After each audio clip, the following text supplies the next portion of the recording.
Hi there. Welcome to the Podcast Brunch Club podcast. I'm Adela, and I'm the founder of PBC. And today we're doing a quick roundup discussion about the November listening list called Working Hard or Hardly Working. You can find the playlist at podcastbrunchclub.com/working. And for any new listeners, PBC is like book club, but for podcasts. We have over 70 chapters on 6 continents that meet up, usually in person, but virtually lately, to discuss a monthly podcast listening list. This podcast is an extension of those conversations, and you can join one of the local chapters or our global virtual chapter by going to podcastbrunchclub.com. And as usual, I'm joined by Sarah, chapter leader of our Houston chapter and founder of Audible Feast. Hi, Sarah. Hi, Adela. Hi, everyone. We listened to 4 episodes this month. An episode from The Digital Workplace about whether we should be worried about AI coming for our jobs. Another from Recode Daily that talked about what companies have started doing to monitor employees' productivity now that a lot of people, almost everybody, have been working from home. An episode from Curious Minds, Innovation in Life and Work that featured an interview with Anne Helen Peterson on the challenges that millennials face in the workplace. And finally, an episode from Hidden Brain on bullshit jobs about whether anyone would notice if we stopped showing up for work. And Adela, I want to hear what you think about this playlist, but also want to remind you that you and I talked about this bullshit jobs episode back when it came out in whatever it was, I don't know, 2018, 2016 or something like that. Uh-huh. So I distinctly remember talking about this with you. And of course, nobody wants to admit that they have a bullshit job, but this I think was right. Exactly. And I think this was one of the this had to be on this list, right? This was kind of like a cornerstone. Yeah, well, the funny story about this is, so this playlist was put together by Jenna from our the chapter leader or co-leader of our global virtual chapter. And she originally put together, and a while ago, and I just haven't been able to get to it yet, she originally put together a different list on the future of work. And, she put the playlist together before COVID-19. And, so when I was about to run it, I sort of said, hey, do you want to take another look at this? And I saw on her bonus list for that original playlist was bullshit jobs. And I was like, I am so dying to take it off the bonus list and put it on the main list, because I really, really want to talk about this episode. So she had already included on the bonus list.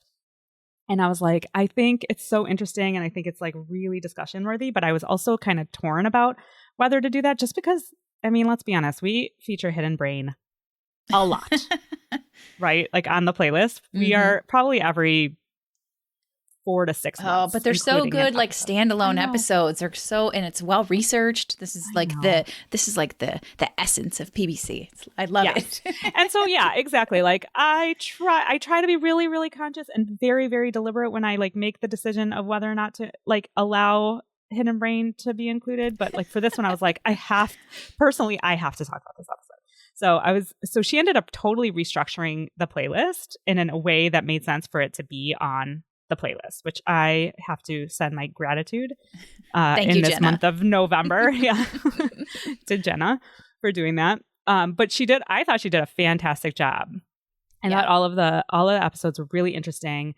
I think the overarching theme throughout is this kind of this obsession that we have with productivity. Oh, yes. And, and just how that dictates everything. And we're also sort of obsessed with work, let's be honest. Work is supposed to define us and who we are and what we're worth, and, some literally and figuratively. So I felt like the themes were just, that productivity theme kept coming up. And we could definitely delve into the bullshit jobs more, but I found the Recode Daily podcast episode really well done, but also horrifying, because oh my God, I don't want to be surveilled like that at home. Yeah, I thought my workplace. Yeah, I thought that was terrific, and it totally made me want to listen to the part 2, which I didn't yet, but I was like, oh my gosh, this is so good. And I liked that they went through the exercise of actually, putting this monitoring software on the computer. And then the person who was in the story was talking to their boss about it, and they interviewed the boss and like, okay, how did you feel about this? And she said it was creepy and I didn't want to do it. I didn't want to see what my employee was doing. Like, and I feel like, I hope, and I don't know. I mean, I only work in my one company, so I don't know how other companies are, but I hope that this time of remote work is going to permanently change how employers think about like, what is my employee doing right now? And like, what's their productivity level? Like, my boss, shout out to my boss, who hopefully will probably never listen to this, but shout out anyway to my boss, who like, is like, if you do your job, like, great. Like, that's what I'm asking you to do. Like, do it in whatever manner you need to do it to get it done. Like, that is how the world should work, and not like, oh, you need to log in at 8 a.m. on the dot. Like, what? That's like so like archaic, and one of the other episodes, I think when Anne Helen Peterson was talking about the millennial, approach to work and everything, I was thinking about some crossover, I think, between some of these episodes. Totally. I was thinking, that like, yes, there's this certain like millennial maybe drive to feel passionate about what you do and find joy in your work and everything. And maybe that's not really what work is for everybody. But I thought like, I do hope, and I feel hopeful that things are changing for the better, because we have more people like that entering the workforce, and more of the old school regime of, like, oh, you need to put in your hours is going to exit the workforce. Like I feel, I vote for me. I feel it should be, you do your work and you finish it. And if you're not doing enough work, then you get more work. Like, I mean, it's just like, I don't know. I don't know about that. For me, that's. So for one thing, one of the things that I wrote down about the Recode Daily, which I thought she made a really good point, was that she does her best work when she feels like her employer trusts her. And which I think is true too. I think that people feel empowered to do things on their own. And if they're not micromanaged, they don't feel like a baby and probably won't act like a baby. But in terms of, and this kind of goes to the productivity and the bullshit jobs kind of thing. And this idea of, and he brought it up about like, your company owns your time. And he talked a little bit about like the hourly worker. He even brought up his own experience about like the dishwasher thing, right? Where he was like 15 and he and a bunch of friends were dishwashing, and they were like eager to get the job done and really well. And so they worked really hard to get it done and fast and done well. And then the owner was like, okay, well, get to, what are you doing? Just sitting around. Yeah. And so like, there's no incentive to be more productive in that case, right? Because then you just get more work tacked on without actually getting more money for it. Yeah. And so I find that like, I feel like jobs should be, this is what you are hired to do. This is how long we think it should take you. If you are able to find a more efficient way of doing it, then yes, if we give you more work to do, then we pay you for that work. But if we don't give you more work, you get your time back, and that's your payment. So I feel like that's the trade-off. I think of that in a more, I think when I said you should get more work if you don't have enough work, I think I'm thinking of it in a more like long-term sense. Like if I was doing a job and every single week it took me 20 hours to do the job, and I think that maybe I'm old school about this. I think I would be bored because I wouldn't feel, I probably would feel guilty, but that wouldn't be the driving factor for me. I would feel like, oh, I could be doing more with my time that would be interesting to me, that could contribute something back to the company that I'm working for. So this isn't right-sized. And so I think maybe the ideal for me is that it's a two-way street. It's an employee talking to the employer, not just the employer owning the time, like you were saying, but it's like a two-way communication of like, I have bandwidth and I can take on more. Do you have something more that you can give me? So then it's, I guess for me, as long as there's like an employee choice or something in it, or like an employee input into the future state of changing the scope of work. I don't know. I think that's fine, but that's a promotion and should come with a financial incentive. Because let's say you, Sarah, then leave that job, right? And the next person has to come in and fill your shoes. And they're not able to fill your shoes in that way of taking on both of those roles in a 40-hour work week. Like the original job that only took you 20 hours takes them the full 40. Then it's sort of like you know what I mean? Like there's no sort of, I don't know, there needs to be some sort of compensation. Either you, and for you, it seems like the compensation is sort of like satisfaction and like pride. For me, I have enough things that I want to do outside of work that I don't need to get paid for, that I'd rather have my time back, to be honest. I'm not saying that I want to like, make everything efficient so I can cram more work hours into the day. I want to make everything efficient so I can like cram more enjoyment out of my life and like go for longer walks and spend more time with my family or whatever, right? Like to me, the thing that is like money will come and go. Time only goes. Like there is no getting time back. And that is the thing that is most valuable to me. Yeah. So I want to be compensated in a way that like if I find efficiencies in my job, that I don't have to fill it with other bullshit job kind of stuff just to fill my day with stuff. Or even if it makes the company, even if it's not bullshit, right? Like maybe it is something that, does something for the company or whatever. The only way I would do that, again, is if, well, I mean, I could see the satisfaction and the joy of your job if you really, really love your job. I don't really love my job. I don't know that 100% of people do. I don't think that many people do. Actually, I think a very small percent of people really, truly love their job. But I still think that for me, the most valuable thing is time. And I just need the money that I get from my job to pay for the time that I'm outside my job to do the things that I want to do outside my job. You know what I mean? So that's the way I kind of look at it. Yeah. And I think you're right. I think people have different motivations.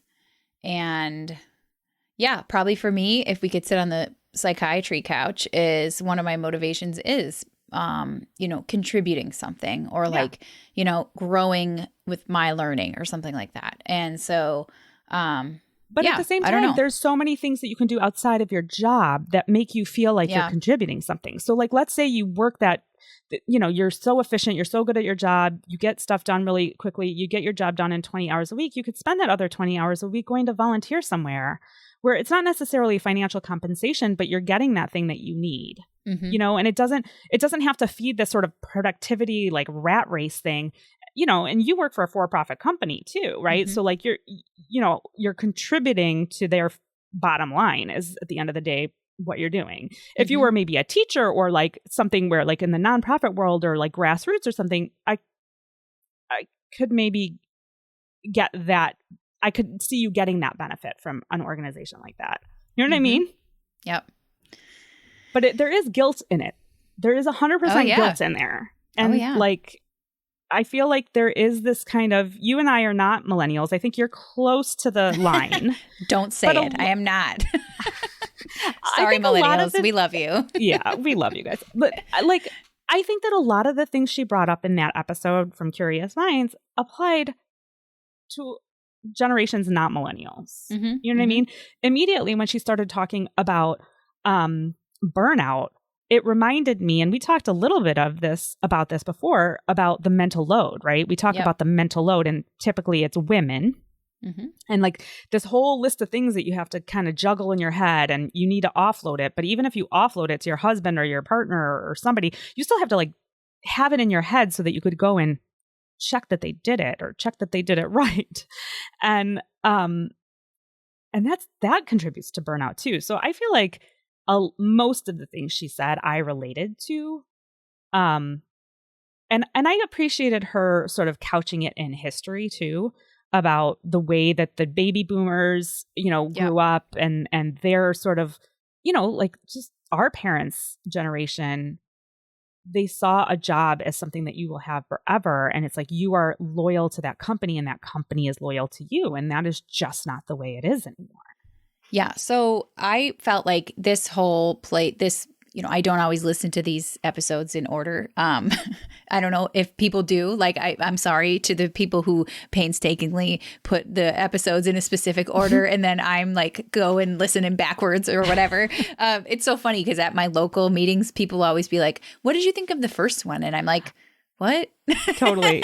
I know. It's like, which one's that? I don't know. Yeah. What are you talking about? But I think, just like you were talking about, I feel like the Hidden Brain episode can kind of set the stage of like, this is the concept of a bullshit job. And then when you get over that, if you're like, yeah, that's true. Mm-hmm. And maybe I've had some bullshit jobs along the way, then, you talk, then the Curious Minds episode, I think is nice because it shows some of the history of maybe how we got to where we are today. And then the other two episodes are a little more future thinking, right? They're forward thinking. You have the Recode Daily episode that'll totally freak you out about, who's spying on you in the future or even now.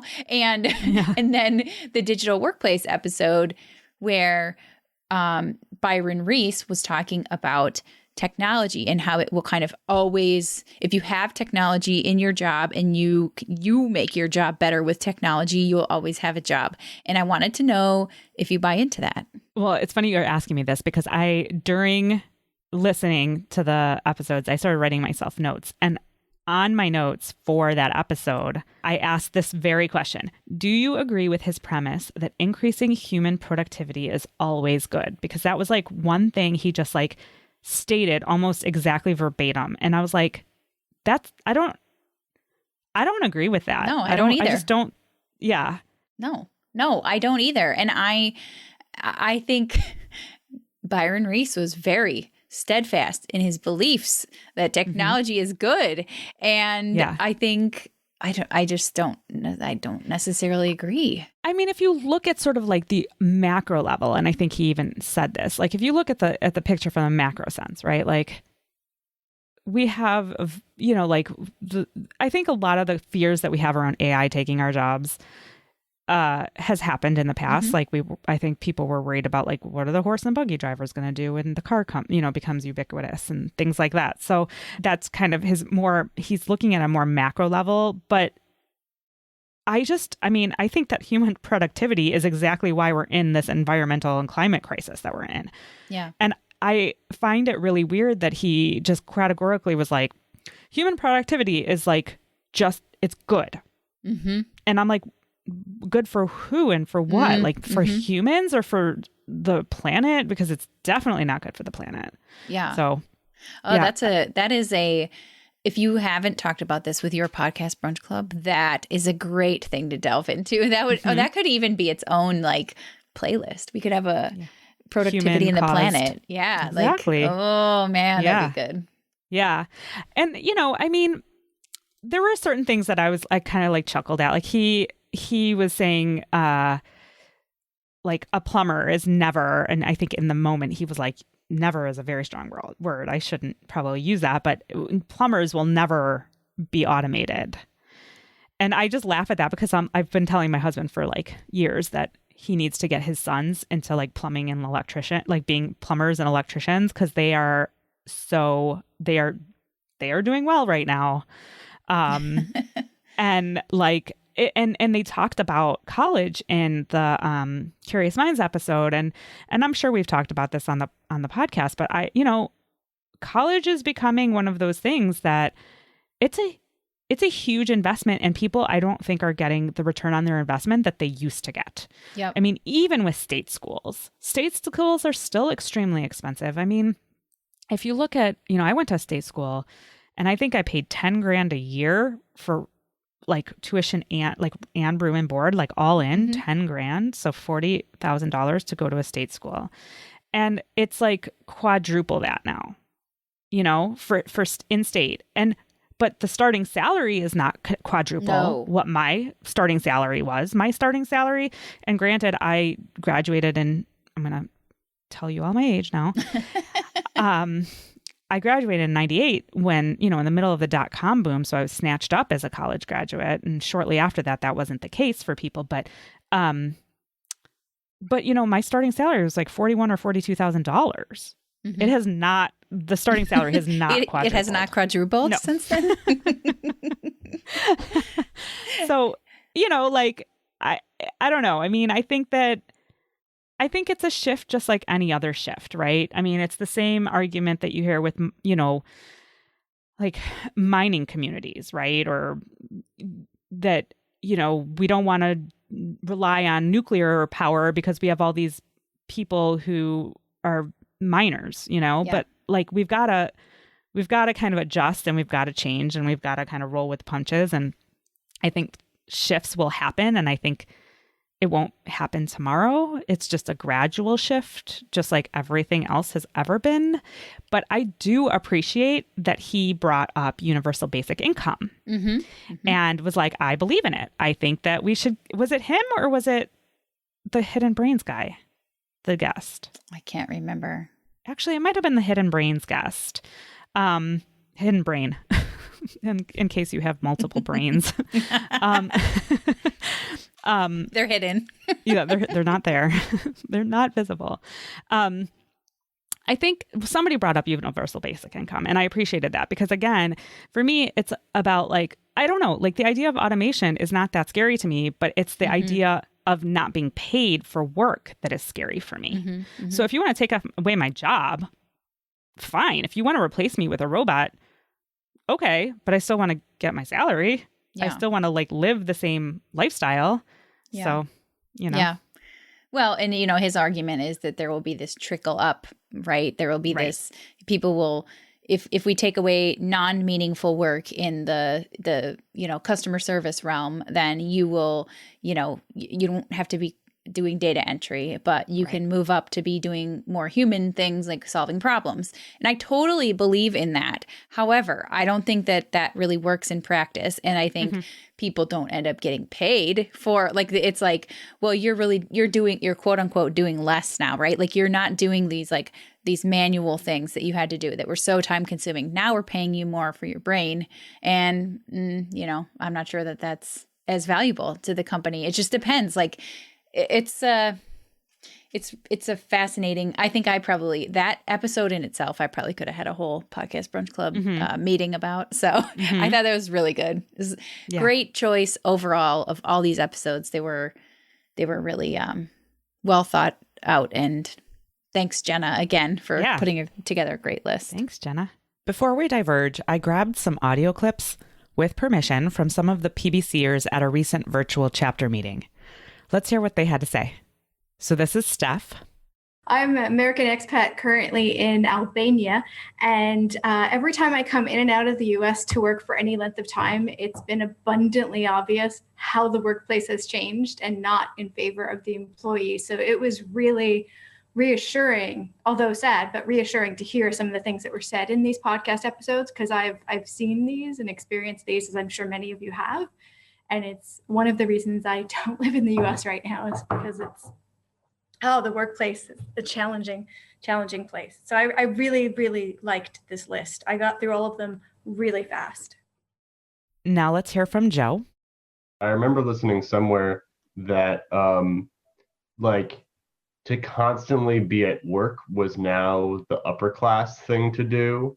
And not have things going on was like low, I mean, whatever you want to say, low is like stereotypically like lower class, as opposed to, I don't know, 100 years ago when like aristocrats would like revel in not doing anything.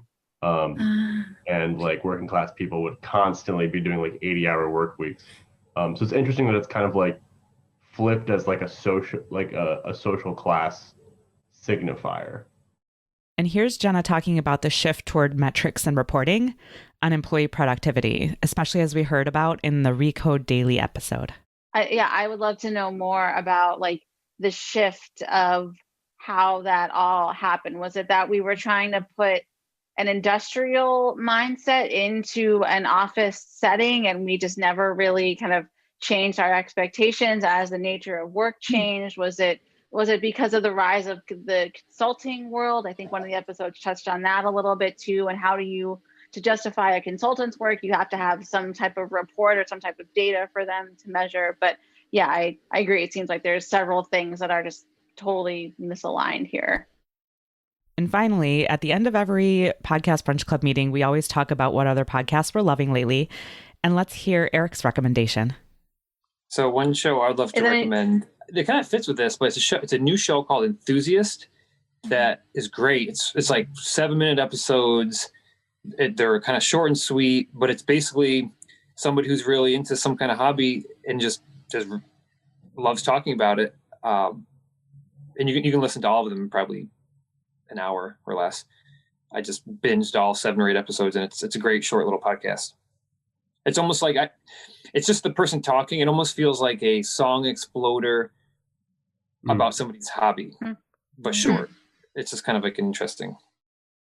So now we're going to diverge and talk about our latest podcast finds. So Sarah, what do you have for us this month? Okay, I have 2. I was listening to this show called Canary from the Washington Post, and it's depressing. However, it is about 2 women who came from different generations, and they are connected by sexual assault, not from the same person, but there's a connection between them, which I don't want to give away, but they kind of connect through this podcast. And it was just a really tender story where a woman who was assaulted decades ago comes forward and tells her story. And all the things that you think they would talk about, they do. They say, why are you coming forward now? And well, in the of course, because it's 2020 and we're still talking about this kind of stuff. Of course, they'll say well, how do we know you're not lying? Or, so all of the questioning and all of the interviewing and everything, it really demonstrates for me, why people do not come forward sooner. This poor woman who did tell her story, she was just distraught, just crying through so many of these interview questions. And, it wasn't mean or anything. She was, obviously a willing participant. She wanted to tell the story, but you just cannot help but feel for someone. And I thought it was really brave. And I listened to one episode thinking, I'll just give this a chance. And then I binged the whole thing. So it's a 7-part thing. And then on a lighter note, I know we talked about this years ago because I loved this show when it came out. Dear Young Rocker is back, and it is on a new network. It was independent before, and now it has joined up with Double Elvis Productions and iHeartRadio. So very big jump from independent to that. Yeah. So, I was kind of confused in the beginning when I heard the new marketing for the show, because I thought they totally presented it like it was a brand new show. And I was like, she's already done a lot of work on this show, so it's not brand new. I was like, I wanted to stand up for Chelsea Erson. She's the person who created the show. But anyway, it picks up with young rocker Chelsea as she is entering college, and she the show is kind of a mix of her story of her life, but also advice to other quote unquote young rocker girls. If you're really passionate about something like music, you should follow your dreams, right? And so when she enters college, she subsequently gets involved with some really scary cult-ish people. And, it was fascinating. She's a great storyteller. There's a lot of her original music in it, which is really cool. And, central to the story is always that the place that music holds in her life, and that gets challenged by this new cultish group that she's associated with. So anyway, it was it's been a really nice rabbit hole to go down when I want to get away from the politics and everything. Yeah. What about you? Well, that actually is a good segue to my recommendation, which is it's not a new podcast find for me, but I just want to shout it out. Kind World, and I may have already done this, so I apologize for our loyal listeners who have maybe heard me shout this one out already, but Kind World is from WBUR, which is Boston's NPR station, and it's just little stories about people doing nice things for other people, or just the way that the world is kind and not awful like most of the media stories seem to have us believe. So it's just a nice break from all of the messiness of what we're living through right now in many, many realms. But I also posted, as usual, on our Facebook group, which if you haven't yet, you need to join, you guys. I believe the direct URL is facebook.com/groups/podcast brunch club.